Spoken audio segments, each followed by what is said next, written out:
24 કલાક પર ડોક્ટર ઉમર વિશે એક્સક્લુઝિવ જાણકારી। ઉમર ફરીદાબાદમાં પકડાયેલા આતંકીનો મિત્ર હતો। ઉમર ફરીદાબાદમાં પકડાયેલો આદિલનો મિત્ર હતો। ડોક્ટર ઉમર ફરીદાબાદની અલ ફલાહ મેડિકલ કોલેજમાં કાર્યરત હતો। ડોક્ટર ઉમર પુલવામાના કોઈલ ગામનો રહેવાસી। 24 ફેબ્રુઆરી 1989ના રોજ ઉમરનો જન્મ થયો।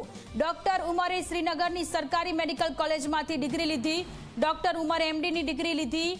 ડોક્ટર ઉમરે અનંતનાગમાં રેસિડેન્ટ ડોક્ટર તરીકે નોકરી કરી અને ત્યાર પછી કટ્ટરપંથી ડોક્ટર્સના જૂથનો ભાગ રહ્યો।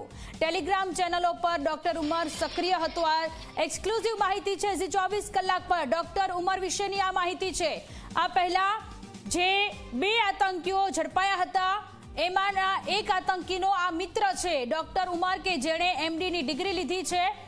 અનંતનાગમાં રેસિડેન્ટ ડોક્ટર તરીકે તે નોકરી કરી છે। તેણે ડોક્ટર ઉમર કે જે ફરીદાબાદમાં અલ ફલાહ મેડિકલ કોલેજમાં કાર્યરત હતો, જ્યારે ફરીદાબાદમાં એટીએસ દ્વારા રેડ કરવામાં આવી, પોલીસ દ્વારા સર્ચ ઓપરેશન કરવામાં આવ્યું, પોલીસને બાતમી મળી હતી, બાતમીના આધારે કાર્યવાહી થઈ, ત્યારે બે આતંકી ડોક્ટરને ઝડપી પાડવામાં આવ્યો હતો અને એમાંનો એકનો આ મિત્ર હોવાનું સામે આવ્યું છે।